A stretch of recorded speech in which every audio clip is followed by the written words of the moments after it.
Hi, this is Hravn from the Swedish band RIMFROST, and you're listening to The Bloodshed with the Vampire on Metal Messiah Radio International. Hravn, it's a pleasure to have you here at the Metal Bloodshed with the Vampire on Metal Messiah Radio International. Thank you so much. I'm pleased to be here. You're always welcome. Thank you. It was summer 2002 when, in the small Swedish town of Hagfors, two 14-years-old metal fanatics crossed paths. This encounter led to a brother-like bond forming between singer, guitarist Hravn and drummer Throllv. Hravn living in the same town of Hagfors. You and Throllv did not know each other until that summer of 2002, or have you met somewhere else at festivals or shows before? No, we have not. We met in school when we were 14 years old. We skipped math and we listened to metal music in the corridor, in the hallway in school. And then we had our summer break and we said to each other, if you don't have anything to do, please call. And then we can just watch some Iron Maiden VHS movies. And then first week went and then we called and then we have been together since. Okay, united in your devotion to metal, the two of you established a black metal band, MÖRKRETS FURSTAR, Lord of Darkness in English. One demo, and 1 year later you changed the name to RIMFROST. What was the reason a year later the band was formed? You went over to change the name of the band. Was it because of a different style of music, and why to RIMFROST? The reason why we changed the name was it sounded too childish, basically, in Swedish to have that name. It didn't sound good at all. So we decided that we want something in Swedish, but we can't use MÖRKRETS FURSTAR. It sounds basically too childish. So we took RIMFROST because RIMFROST means hoarfrost. Basically, it's an old Norse word for frost. I think we chose that name randomly from a dictionary. We sat and what the fuck, we couldn't come up with any kind of name. And then we thought, we just did that in a dictionary, if I remember correctly. And then we found that name. RIMFROST, that's fucking cool because that just adds up, the music, the coldness and everything like that. So it was just sheer luck. That was cool. Okay, recorded in 2003 on Redeemed Demos was your first RIMFROST demo, and only 10 copies were ever released, while in 2005 No Colors record released the Sweets EP, A Journey to a Greater End. On that 2005 EP, you 3 songs, which 2 came from the Wind of Hostility. 2005 EP with a new track at Mighty Halls They Will Walk, but never added any track of the Unredeemed Demos EP to it. Was there any reason why, and are you gonna re-release this EP sometimes in the future? The reason why we didn't use those songs was because we were progressing. We wanted to do something new now, some new songs. About releasing this Unredeemed Demons demo, release it, the original, and perhaps even re-record the songs on that. We have been talking a little bit about that, but we'll see what will happen. It can't just lay around and be only 10 copies made of that one. It's really good. We were only 16 years old when we recorded that, so we must get that out. You were still not sure on what type of music you want to play in the future, but you think these songs can still be added to any upcoming album in the future? That's likely, actually. When we recorded our latest album, we actually said, hey, we need to go back to the roots. Unredeemed Demons and Frozen World Unknown. We need to go back to that. And then the result is the latest RIMFROST album. That's the result from that we wanted to go back to our roots, what we created when we were teenagers. It's really good music, actually. It's really good.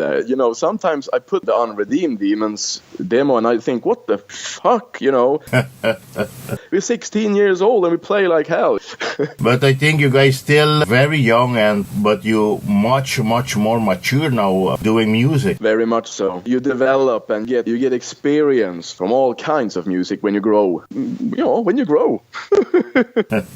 Hravn, in 2006 were a great year for the band, since the band was chosen to perform at Inferno Festival, and the same year the band released a Frozen World Unknown through No Color Records. How come RIMFROST was chosen to perform at this great festival, Inferno Fest, and how was your participation there? Do you still remember which band you played there with, and how was the release of a Frozen World Unknown gone at that time, and did you receive a good push and support from No Color Records? The reason why we got the chance to play at Inferno Festival was they had some kind of competition, a demo band competition. 250 bands sent in their demos to be able to play there, and we were one of those 5 to be chosen, so that was really good. I still remember Inferno Festival. I will never forget that because I was young. I got the chance to play at that great festival. I was like a little child in a candy shop when I came there. It was so special for me back then because I remember Emperor did their reunion gig that year. They were just supposed to play Inferno Festival and Backen that year. I got the chance to see Emperor soundcheck with I Am the Black Wizards. I remember I heard that song when I entered the venue. So I stood there and watched them a little bit. And then I remember I met Nocturnal Culto from Dark Throne. He was there DJing that night. So I stood and talked to him a little bit. And he's a really, really nice guy. The other bands playing was Bolt Thrower, Suspiria, I remember. I saw them a little bit. But then I don't really remember so much because I was so in it. I do remember that the former Enslaved drummer was with us, hanging out with us backstage. And he was a really nice lad to talk to too, So, and he told us a lot of stories, what happened in there and stuff. Really, really nice guy. But I will never ever forget that gig. Yeah, great.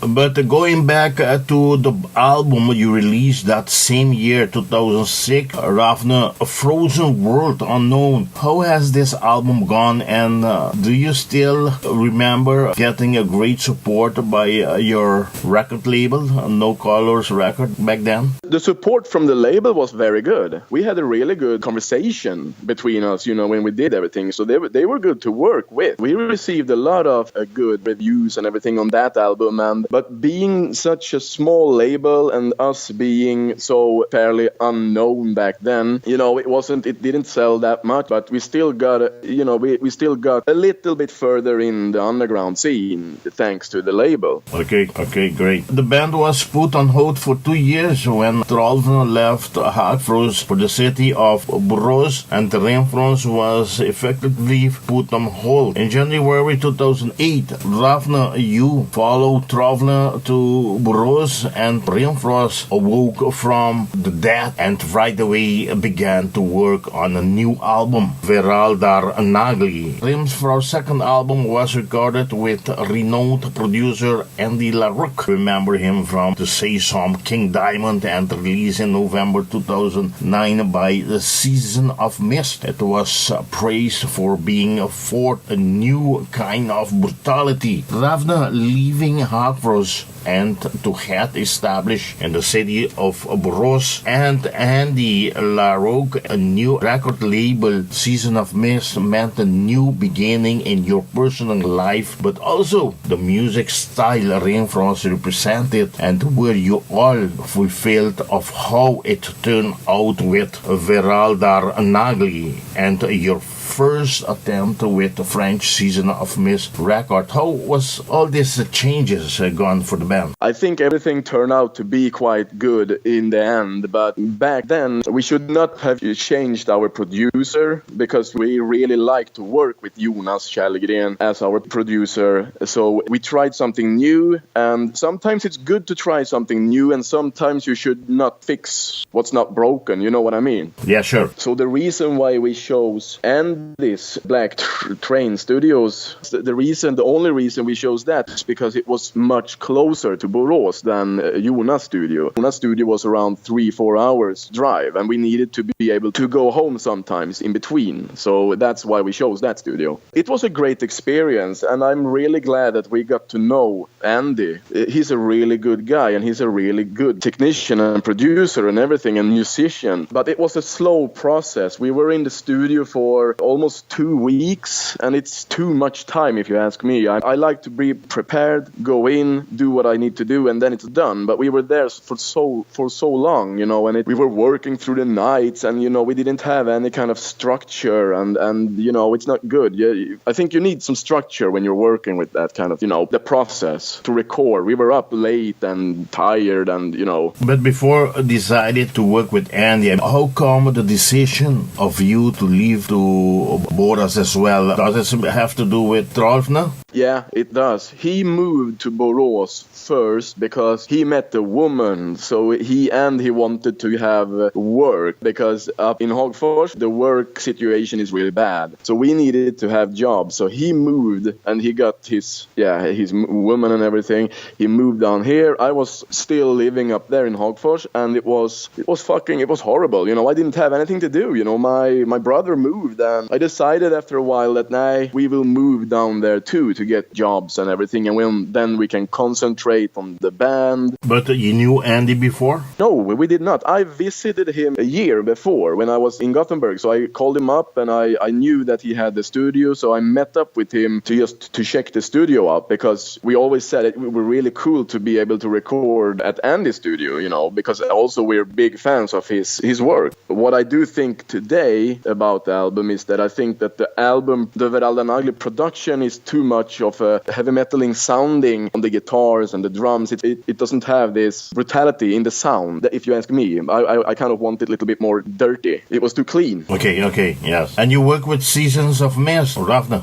We got the deal there through our friend Gunnar Sauerman, working for Metal Hammer, and he's also working on Season of Mist. He started working there that year, actually, so it was thanks to him that he got us in on that label. And we signed for one album, we did one album, and then we split ways, and we haven't really been in contact with them since. They did a good job, actually, but I don't know, I kind of like to have a little bit smaller labels, be able to have a personal contact with in another way, you know. I think it's more, I don't know, I just like it better. Talking about the musician, I mean, the band kept its original lineup for this long, but the only problem you had consistently was with the bass man, and I can see that you have been through different basses throughout the years, and you recently has, contacted the talented and ambitious bassist Jörgen Storm into the fold. What do you believe is the main reason that the band has been struggling with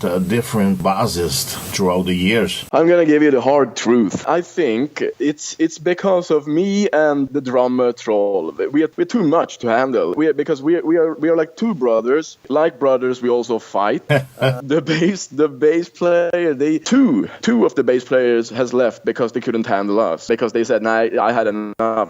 Fuck off." And then we have kicked out two, I think, because they didn't show enough engagement to the band. So we thought, nah, fuck off. We want to have someone who cares about the band, And then it has been really hard to find dedicated people, believe it or not, but it is quite hard to find dedicated people that wants to come and rehearse 3 times a week, perhaps, if necessary, more. But now, when we have been getting older, we have also become much, much softer. So we rehearse perhaps once a week now. If it's gig time, we rehearse 2 or 3 times, and we don't show the bass player this behavior anymore. Me and Throllv talks about it in personal, just me and him. We don't fight anymore, so anyone else.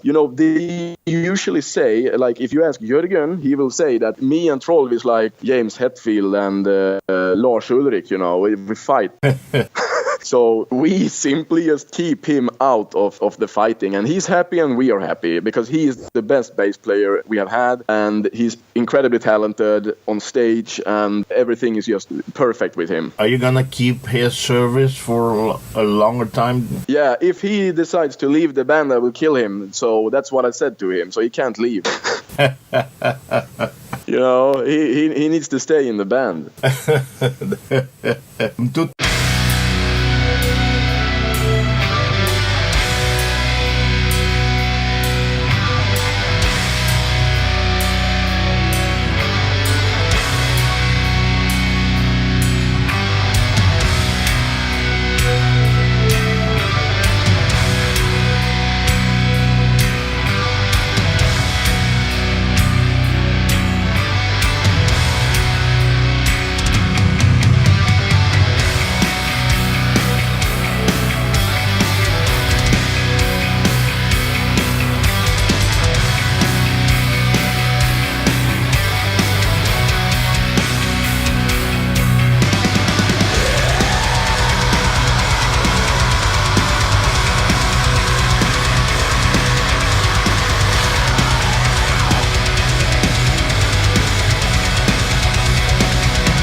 2016 proved to be the busiest and the most successful year of RIMFROST's career. The band signed with a non-Serbian record who released RIMFROST on March 25th, 2016, the band's long-awaited third album. The tracking list of this album is as follows. If you give me the opportunity to announce it, Hravn. Yeah, of course. Track number 1 is As the Silver Curtain Closes. Track number 2, Saga North. Number 3, Beyond the Mountains of Rhyme. Number 4, Dark Prophecies. Number 5, Ragnarok. Number 6, Cold. Number 7, Witch's Hammer. And to close the album, track number 8, Frostland Skies. I really enjoyed this album so much over and over again. I listened to it. The whole album was commended for its excellent production,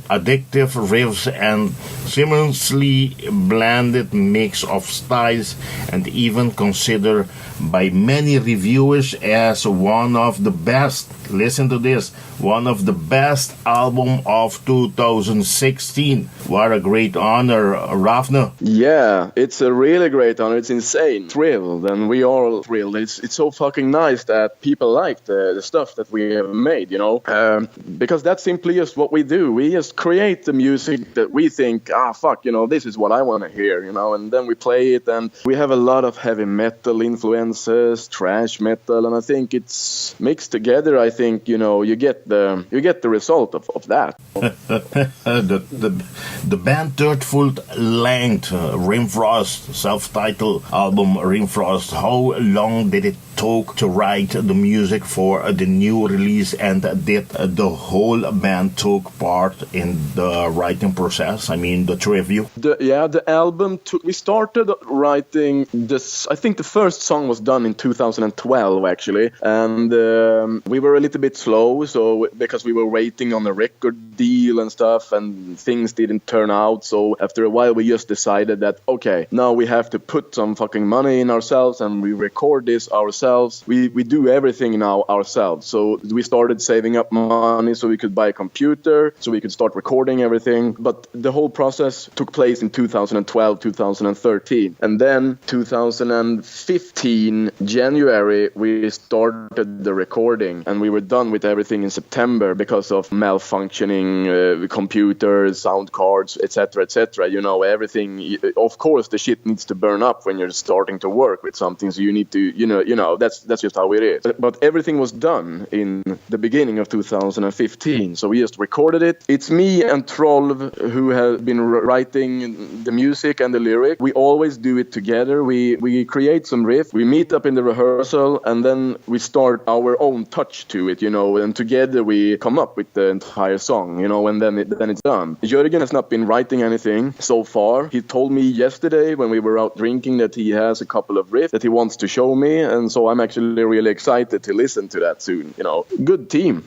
Yeah, sure. Hravn, looking back to your early albums of Frozen World Unknown, Veladar and Nagli, all albums has made the band stronger, and that led the band to encounter itself musically. With the release of the last album, do you believe the band has reached the style or sound you were looking for, and are you thrilled to what this album has accomplished and meant for the band? Yes, I'm very thrilled. I think that if we have not done this record, we haven't been taking this big step forward. And I have to say myself that I do think that the music on the album is really amazing. I actually, myself, I used to listen to that album when I work out and stuff, and I found that to be the best album to work out too, you know. And one of those things, you know, that you can put it in something daily that you can do, you know, and you can still enjoy everything about it. It's really strong. I do think that we have found our true style now with this, and especially because with this album we went over some barriers. So we went out from the box from ourselves, you know. We had our writing standards since before, and now we just, like the song on Dark Prophecies, for example. That song is a good example. I remember I wrote I created that song from scratch and we did it together. But so the first riff in that song, that's very odd, and din, din, din, din, din, din, din, din, like that. It's nothing that you would do otherwise. Just small stuff like that. I find it much more fun to limits on what I can do or we can do. But Hravn, I mean, it's a shame. Why did we have to wait 7 long years in order to get this album out, while we could have maybe, I'm talking about the fans, everybody could have been enjoying more albums of this band instead of waiting so long to get this album? Actually, don't know. I almost said the thing is, it is a great shame. We have been so slow with everything. Both me and Throllv, we can be very productive, we can work fast, but then when we hit that kind of, we'll see now next week, yeah, okay, and that's weeks goes, months goes, and then oh my god, a year has gone, 2 years has gone, and then all of a sudden, oh shit, now we need to do something. So we did Witch's Hammer and released that on YouTube just to show everyone that hey, we're still alive, But fun, you can't wait that long. I mean, a lot of bands can form and go to have success and then close down the band on that time. We can't. We need to move now. I mean, we're 30 years old here. But when I interview Helge Matter of Dark Funeral, I mean, it has been the same scenario with you, because they waited from 2009 up to 2016, 7 long years to release their album, and that's why I asked Helge Matter, I hope we're not gonna wait another 7 years to get another album out from the band. Exactly.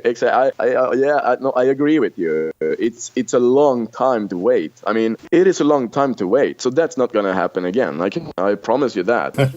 Thank you. But I must say at the same time, this long waiting to hear this album paid off, because you guys really give to the public, you give the metal fans something, that they have been waiting for. Yeah, that's really nice to hear. It's really nice to hear. So that's also what we felt, now we have been waiting for 7 years. Now we can't release anything shitty, It needs to be good now, for fuck's sake, We always, of course, we try our best, but it's really nice that everyone appreciates it. I mean, so many appreciate it, not everyone, but... I think, no, I think everybody appreciates it. Okay, the band's first work with non-Serbian records.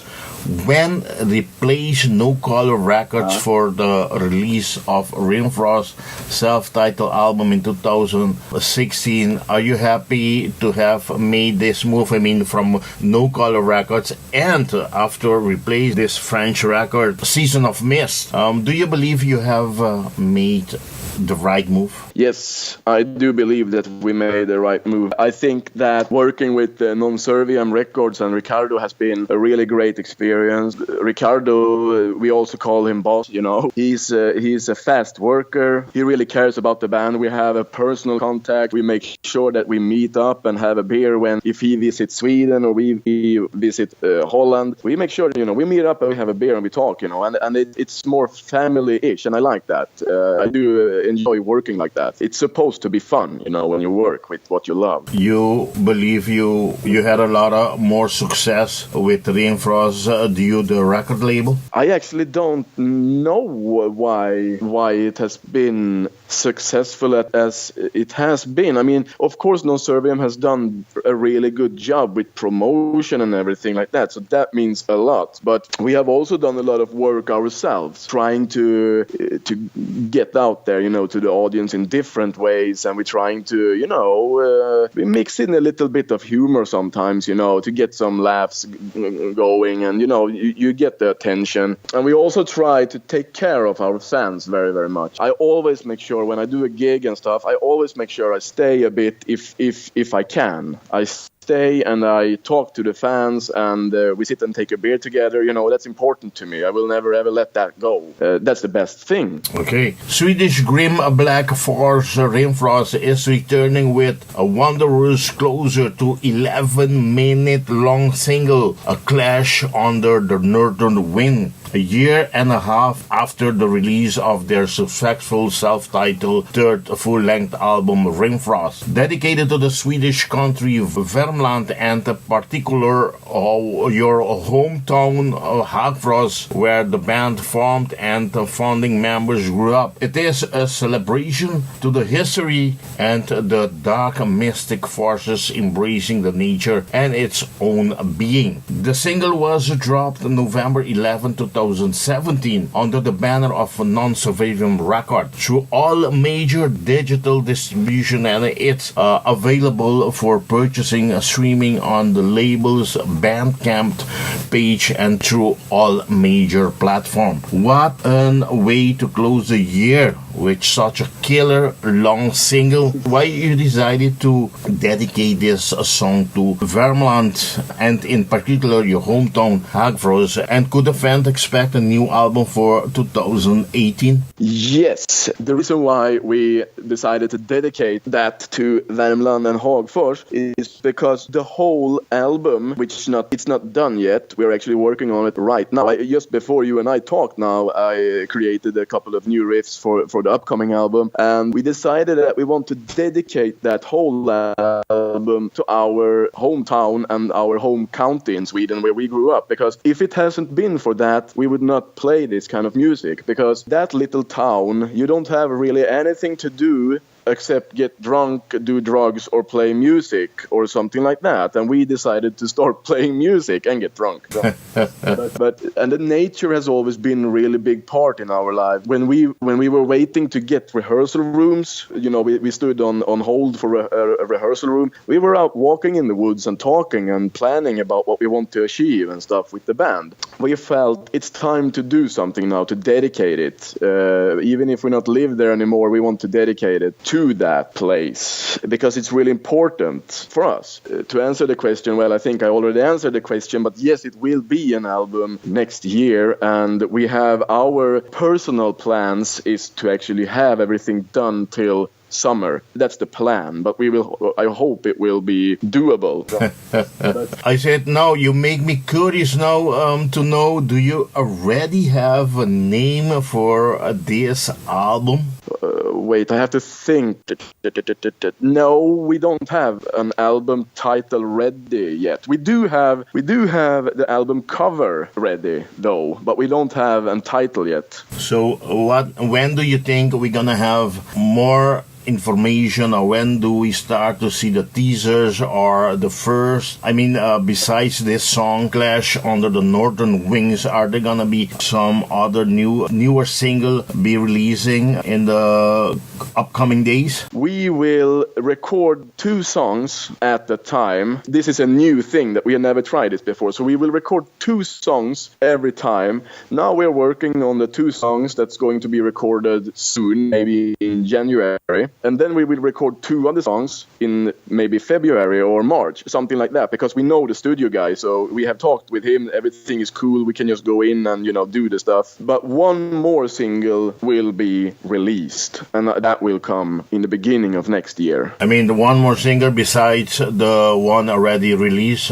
Clash Under the Northern Wing? Yeah. Exactly. Okay. So the plan is to release 1 more. So I will kindly invite you for another interview for summer in 2018, when let's hope this new album will be seeing the light. I hope so too, the summer. Otherwise, it will be autumn. But summer is the first plan. The band headlined Southern Metal Festival in Holland and performed several shows in Sweden and around Europe, but it's time to get ready to fly back to Holland this coming 2018. On April 2018, ground the 4th Crusade at Simplon in Groningen, the Netherlands. You will be playing with bands like Saur, Negator, Altar, Slaughter Messiah, Wormwood, Blood Family, Sidar, overruled, and I don't know if there's gonna be any more bands that will be added to this list.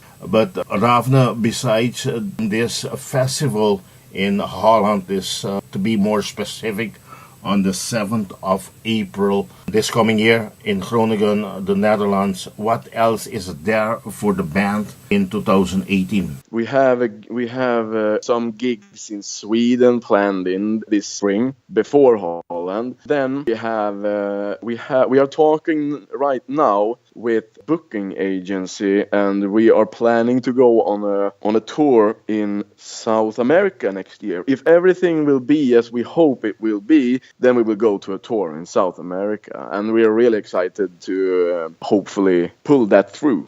Okay, looking that we are almost at the end of the year, I think we only have like 2 more weeks left whatsoever of 2017. You guys gonna be doing any shows still for the end of this year? Now, we did the last official gig last weekend in Stockholm, but we have arranged a little something very soon. We will let all of you know through our Facebook, but we have arranged a little bit of a private party in our rehearsal room to celebrate the year. So we invited around 30 of our closest friends. We're gonna, we will buy them drinks and everything. We will have a gig in our rehearsal room, and it's gonna be a blast. And so that's how we are gonna do the last gig this year. But it's not official, but it's a private thing. Talking about your last show you had officially, how was it? Really good. Audience is incredible, actually. And I've noticed that throughout,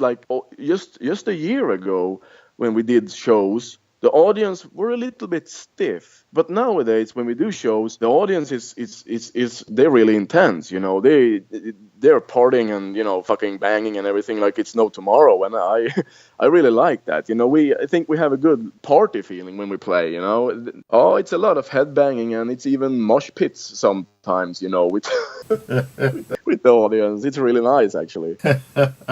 When we talked yesterday, I told you already that I've seen different videos of you guys doing shows, and I see these people going crazy.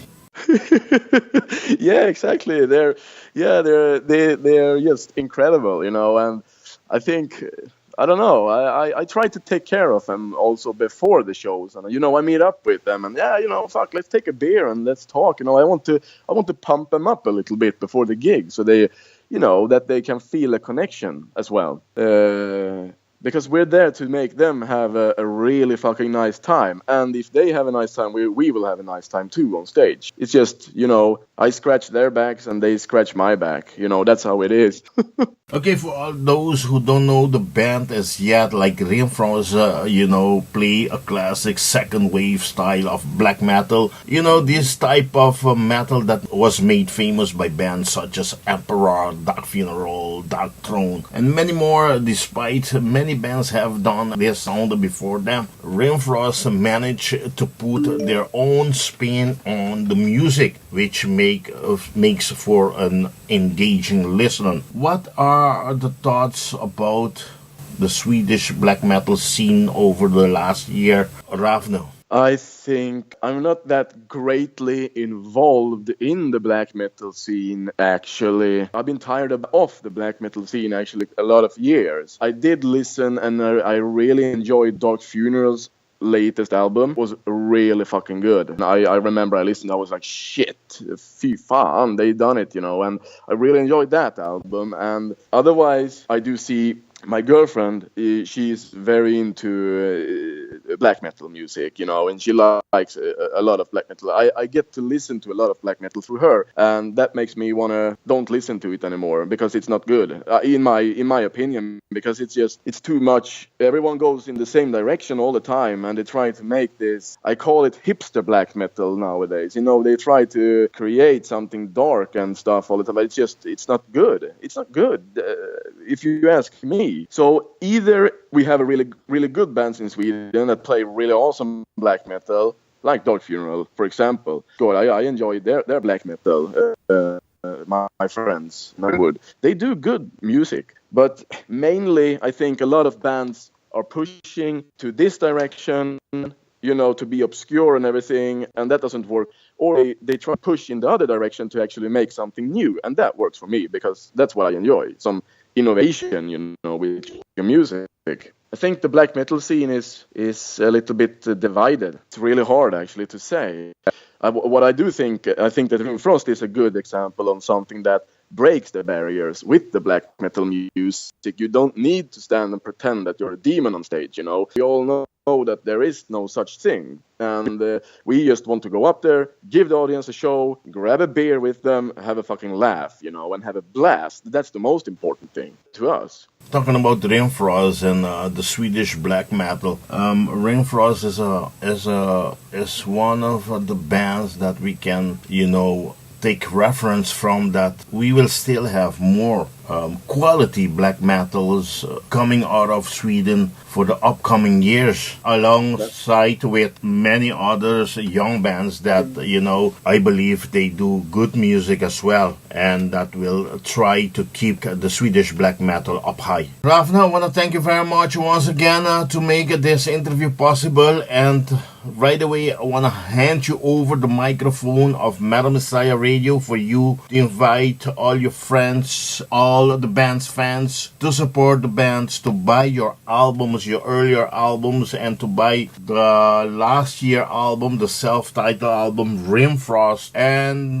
to start preparing for this upcoming album, which I believe is gonna be more killer than the last one. And you can already see it on this cruel 11th minute single they just released in November, Clash Under the Northern Wind.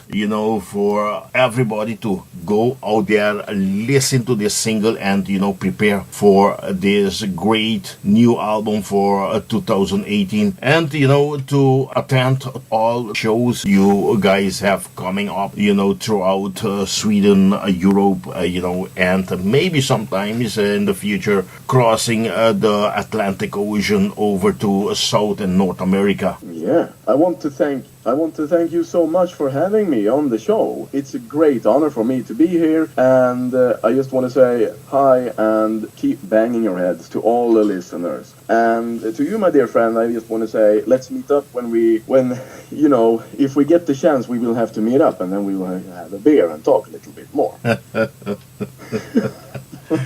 As I said, probably catch sometimes if you planning to go to Inferno Fest this coming 2018 edition, probably be there. If you decided to go there, we probably have a beer there. Yeah, that sounds like a really good idea. Yeah. That sounds like a really good idea. So, but thank you so much for this. And we'll see each other. Hravn, thank you very much. And like I always say, metal on. Bye-bye. Metal on. Bye-bye.